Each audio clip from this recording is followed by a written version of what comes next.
didn't label anything. They didn't rush. It was slow, honest, and real. Elena, on the other hand, spiraled deeper into regret. Every time she saw Liam's name in the news, Young Architect wins award for Urban Renewal Project, she felt both proud and hollow. The match she once called hers was now a version of himself she never believed he could be. One rainy afternoon, she saw him on a magazine cover beside Maya. The headline read, "The Power of Reinvention. Liam Hayes and Maya Rivera build hope from heartbreak." Her fingers shook as she held the page. She didn't cry this time.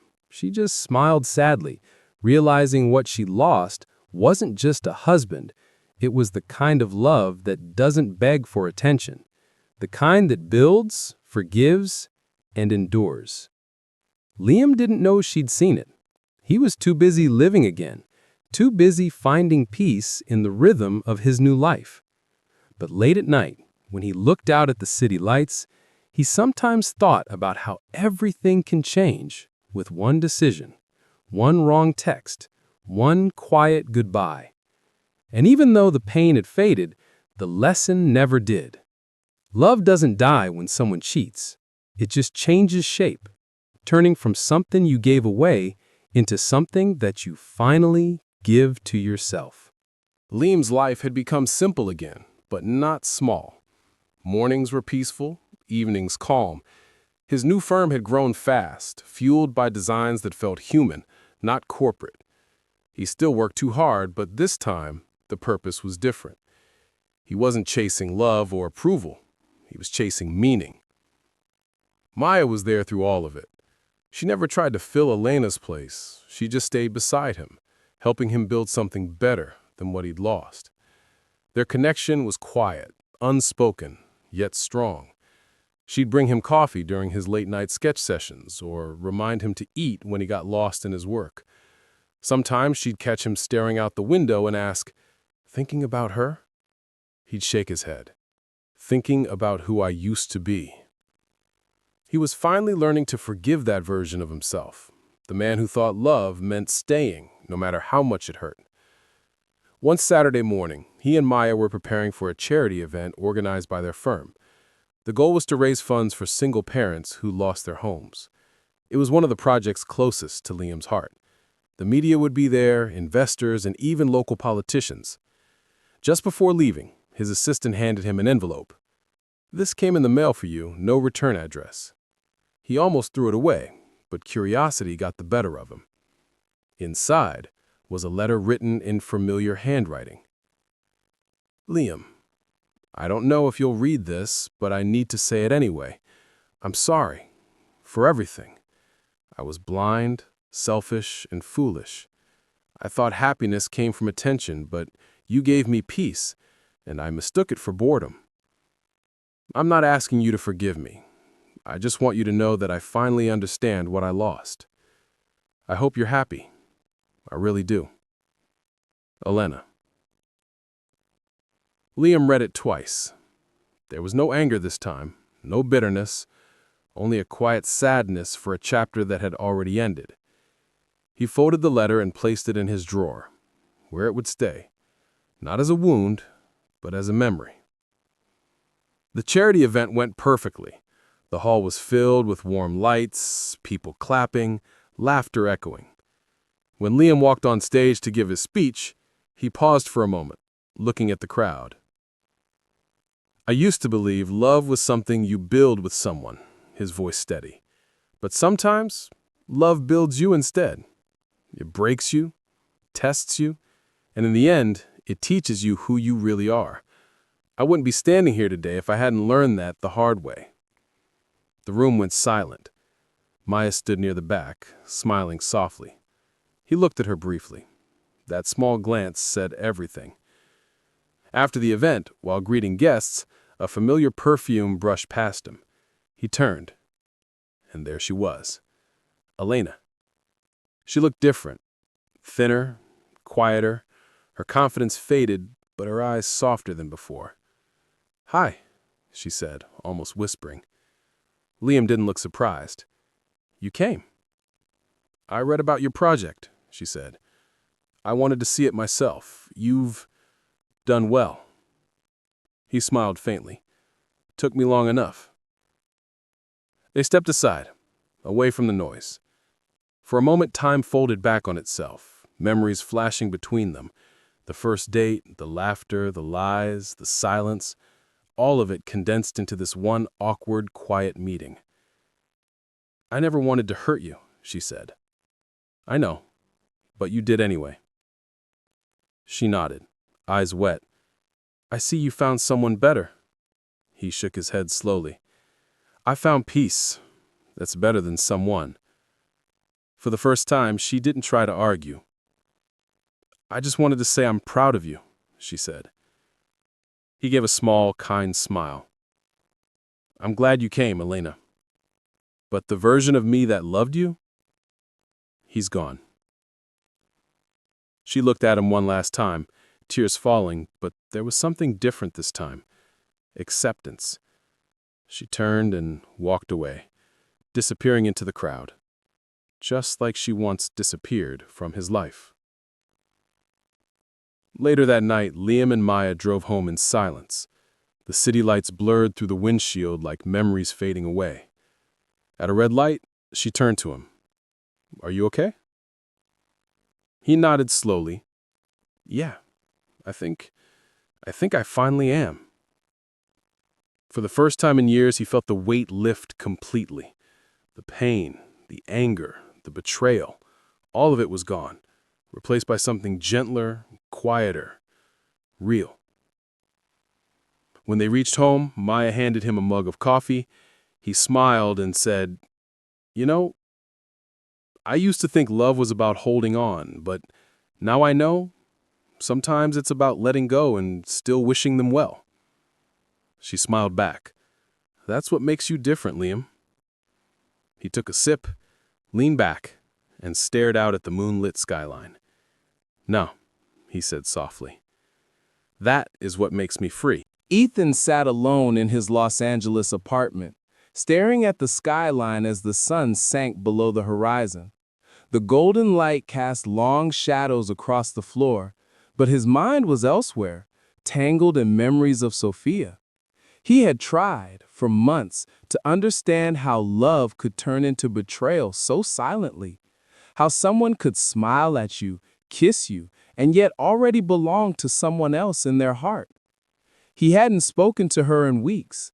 After everything he'd seen, the hidden messages, the weekend business trips, the subtle lies, Ethan had retreated into silence. His company, Novatech, was flourishing, but his soul was fractured. Everyone around him saw the calm, composed CEO. No one saw the man who couldn't sleep at night because the sound of her laughter haunted him. Then, one evening, as he was reviewing investor reports, his phone buzzed. "Sophia." "Ethan, please, can we talk?" He hesitated. His instinct screamed no, but something deeper, maybe habit, maybe a faint ember of love, made him answer. "About what?" His tone was flat. "About us, about everything. Please, just give me one chance to explain." The next day, they met at a quiet cafe on Sunset Boulevard. Sophia looked nervous, her eyes red, her voice trembling. She had lost weight, her usual confidence replaced by a fragile kind of desperation. "Ethan, I made a terrible mistake," she began, her voice cracking. "I thought I wanted more. I thought I needed excitement, luxury, attention. But all I needed was you." "Daniel," she swallowed, "he doesn't love me. He used me. He wanted access to your company." Ethan felt his heart tighten. He had suspected something like that. Daniel's sudden return, his fake charm. But hearing it from her didn't make it better. "So you're saying you cheated on me and helped him get close to my company?" he asked. His tone was quiet but sharp. Tears streamed down her face. "I didn't mean to hurt you. I was stupid. Please, Ethan, I'm begging you. I can fix this." He studied her for a long moment. "You can't fix something you broke deliberately, Sophia." She reached for his hand, but he pulled it away. His expression remained calm, but inside he was on fire. Not with love, but with a new kind of clarity. I'm not the same man you betrayed, Sophia. You destroyed him. What's left now is someone who learned how to live without you. Sophia froze, realizing the depth of what he meant. For the first time, she understood that Ethan wasn't angry, he was done. He stood, left a few dollars on the table, and turned to go. She tried to follow, whispering his name, but he didn't look back. That night, as rain poured over the city, Ethan walked through the quiet streets. He felt something lift off his chest, pain, perhaps, or the last remnants of hope. He had loved Sophia once with every part of his soul, but now that chapter was closed. Somewhere inside him, though, a new story was beginning, one not built on love lost, but on rediscovery. He looked up at the night sky, whispered to himself, "Sometimes losing what you love is how you find who you are." And as the rain fell harder, he walked forward, alone, but free. The months after Sophia's confession were strangely quiet for Ethan. No more sleepless nights, no more calls from her, no more ghosts of what-ifs replaying in his head. Just silence. The kind that once felt heavy, but now felt like peace. He had thrown himself back into his work at Novatech. The company's success skyrocketed, but for once, Ethan wasn't chasing numbers or recognition. He was chasing purpose, something real. He started investing in education programs, helping young developers from underprivileged backgrounds. It was as if every wound had turned into fuel for something better. But life, as it often does, had one more twist to give. One evening, while speaking at a tech conference in San Francisco, he saw her again, Sophia, standing at the back of the hall, watching him with tears in her eyes. After his speech, she approached him quietly. "You look different," she said softly. "I am," Ethan replied. Sophia nodded, glancing down at her hands. "I heard about Novatech's foundation. You're helping people, Ethan. I'm happy for you." There was a sincerity in her voice that hadn't been there before. She wasn't trying to win him back this time. She just wanted to speak her truth. "I lost everything after you left. Daniel left me when he realized I had no connection to your company anymore. I had to start over. It's been hard, but I deserved it." Ethan looked at her, the woman who had once been the center of his world, and felt no anger, no longing, just acceptance. "We both made choices, Sophia. Yours hurt me, but they taught me something I couldn't have learned any other way." Sophia's voice trembled. "And what's that?" "That love without respect is just an illusion, and forgiveness doesn't mean going back. It means moving forward without hate." Tears welled in her eyes. "Do you hate me?" He shook his head. "No, I don't." For a long moment they stood in silence, surrounded by the fading noise of the conference hall. Finally, Sophia smiled sadly. "I hope you find someone who loves you the way I should have." Ethan smiled faintly. "Maybe I already have, myself." Sophia let out a small, broken laugh, wiping her tears. "Goodbye, Ethan." "Goodbye, Sophia." She turned and walked away. No dramatic music, no lingering looks, just two people closing a door that had been left open far too long. That night, Ethan drove up to the hills overlooking Los Angeles. The city shimmered below like a field of stars. For the first time in years, his heart felt light. He pulled out his phone, opened a new note, and typed, "Sometimes love isn't about staying together. It's about learning, breaking, healing, and becoming the person you were meant to be." He smiled, saved the note, and looked out over the city again. The past was behind him.